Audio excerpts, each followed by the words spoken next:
अच्छा, ये हम ऑयल प्राइसेस के हवाले से बात की, ग्लोबल इकोनॉमी के हवाले से बात की। मैं चाह रही हूँ जरा स्टॉक एक्सचेंज की सूरत हाल भी डिस्कस कर लेते हैं। स्टॉक एक्सचेंज की सूरत हाल तो चले, मैं पहले स्टॉक एक्सचेंज अभी देखूं कितने पॉइंट्स प्लस है, क्योंकि मैं खुद भी स्टॉक मार्केट में इन्वेस्ट करता हूं। स्टॉक मार्केट इस वक्त 120 पॉइंट प्लस है और 46,100 के लेवल पे चल रही है। अच्छा। जब लास्ट ईयर कोरोना था, जब अप्रैल में, तो ये 27,000 की थी, 27,000 पे आ गई थी। उस वक्त अगर किसी ने स्टॉक मार्केट में 1 लाख रुपए डाला था, आज उसके वो 1,80,000 का।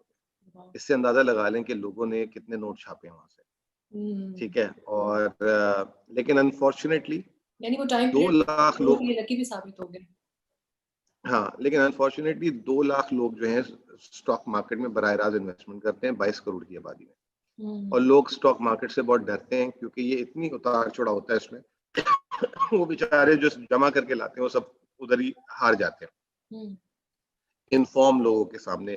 जो यहाँ पे कराची के खास तौर पे जो स्मार्ट इन्वेस्टर्स हैं, वो इस तरह प्ले करते हैं कि लोगों को बहुत नुकसान होता है। लेकिन स्टॉक मार्केट जो है इस वक्त इकोनॉमी को लोग कहते हैं कि रिफ्लेक्ट नहीं कर रही। एक्चुअली स्टॉक मार्केट जो है ना, 3 साल बड़ी होती है उम्र में, या 2 साल बड़ी होती है। वो एग्जाम्पल मैं ऐसे देता हूँ कि मेरी और आपकी उम्र अगर बराबर है, ठीक है ना, हो सकता है कि आप मेरे से 2 साल मेरे से ज्यादा स्मार्ट हो, आगे की चीजों को जल्दी देख लेती हो, ठीक है ना। उसकी वजह से आपकी जिंदगी में जो फैसले हैं वो ज्यादा बेहतर होते हैं मेरे बनिस्बत।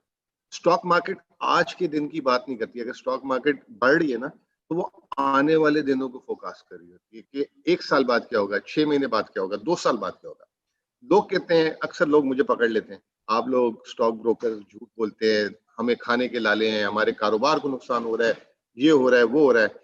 लेकिन जो है स्टॉक मार्केट बढ़ रही है तो ये जुआ हो रहा है यहाँ पे। लेकिन actually stock market factor in करी होती है आने वाले दिनों को। इसी तरीके से जब हर आदमी बड़ा खुशहाल होता है और आम आदमी भी खुशहाल होता है, स्टॉक मार्केट हम देख रहे होते गिर रही होती है। स्टॉक मार्केट देख रही होती है 1 साल बाद मुल्क में इलेक्शन होंगे, खसारा बढ़ जाएगा, आईएमएफ प्रोग्राम आएगा तो शरह सूद बढ़ा देगी, तो स्टॉक मार्केट गिर रही है। तो स्टॉक मार्केट इज अ, जिसे कहते हैं ना, प्रिडिक्टिंग पावर होती है स्टॉक मार्केट पर, फोकास्ट कर रही होती है चीजों। आजकल बहुत अच्छी है, इसका मतलब ये है कि वो आने वाले दिनों में मैशत स्टॉक मार्केट अच्छी देख रही है।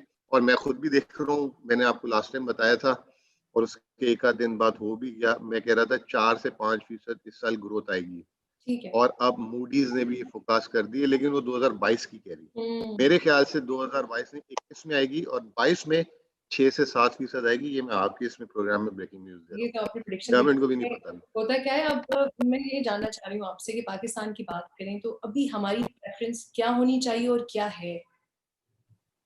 देखें, अगर शिकायतें नहीं सुननी, मतलब आपके घर में जो काम वाला हो, आ, आपके ऑफिस में कोई कुलीग हो, तो अगर शिकायतें नहीं सुननी तो पाकिस्तान को 6% से ऊपर ग्रो करना चाहिए।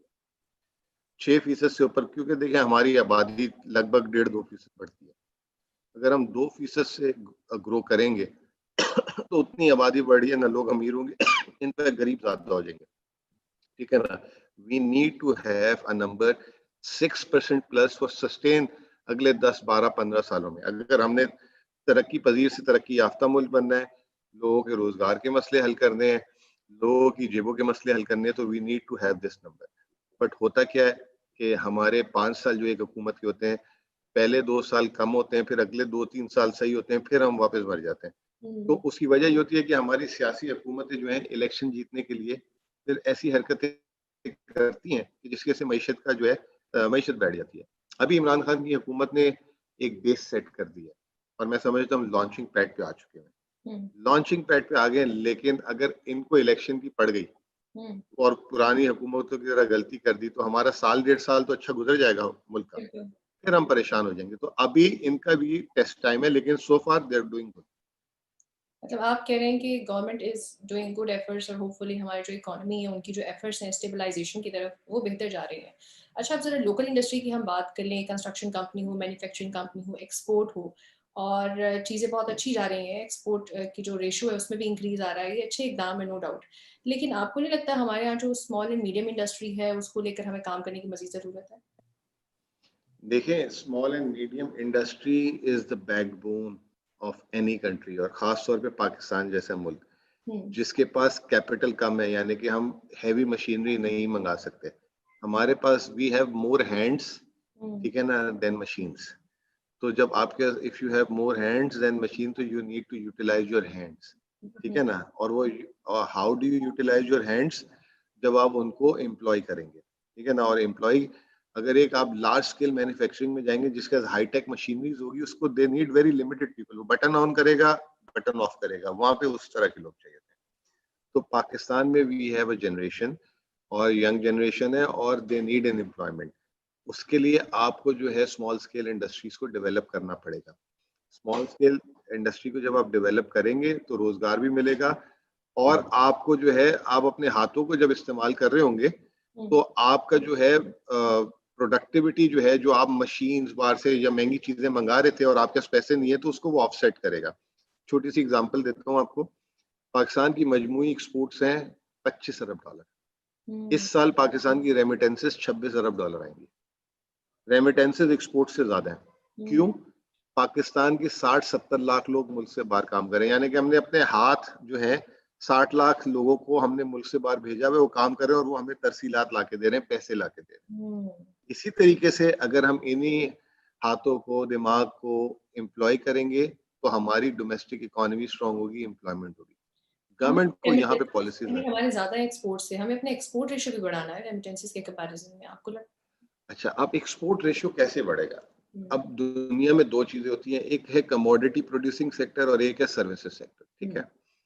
अब पाकिस्तान में कमोडिटी का सरप्लस, यानी कि आप मिसाल के तौर पे मैं आपको छोटी सी एग्जांपल देता हूँ आपके घर में आम का पेड़ है, मिसाल ले लें, ठीक है। अब उस आम के पेड़ में 100 किलो आम लगा आया। अब आपके घर में इतने फर्द हैं कि 50 किलो तो आपको घर में ही जरूरत है खाने की, ठीक है। अब 50 किलो खाने के बाद 50 किलो बचेगा तो आप बाहर बेचेंगे ना। ऐसा तो नहीं है कि अगर 50 किलो आई और 50 किलो जरूरत है तो आप बाहर तो नहीं बेचेंगे, पहले अपने घर में खाएंगे। इसको कहते हैं सरप्लस, ठीक है। पाकिस्तान में क्या हो रहा है कि एग्रीकल्चर प्रोडक्टिविटी गिरती जा रही है, ठीक है। अब वो जितना आम का पेड़ प्रोड्यूस कर रहा था, अब हम उतना खा रहे हैं क्योंकि हमारी पॉपुलेशन बढ़ी, हमने अपनी प्रोडक्शन नहीं बढ़ाई, हमने 1 से 2 आम के पेड़ नहीं किए घर पे, ठीक है। हमें उसके लिए अगर एक्सपोर्ट्स बढ़ानी है तो अपने लिए सरप्लस क्रिएट करना है, यानी कि ज्यादा एग्रीकल्चर प्रोड्यूस करनी है, और उसके बाद हमारे इस्तेमाल के बाद बचेगी तो हम एक्सपोर्ट करेंगे।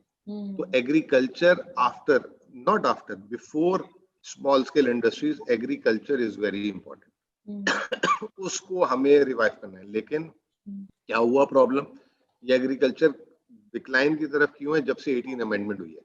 आप 18 अमेंडमेंट को देख लें, 18 अमेंडमेंट के बाद से जब से एग्रीकल्चर जो है नीचे जा रही है, सूबों के पास गए, सूबे बस पैसे मांगते हैं और हर वक्त जो है वफाक को ताने देते रहते हैं।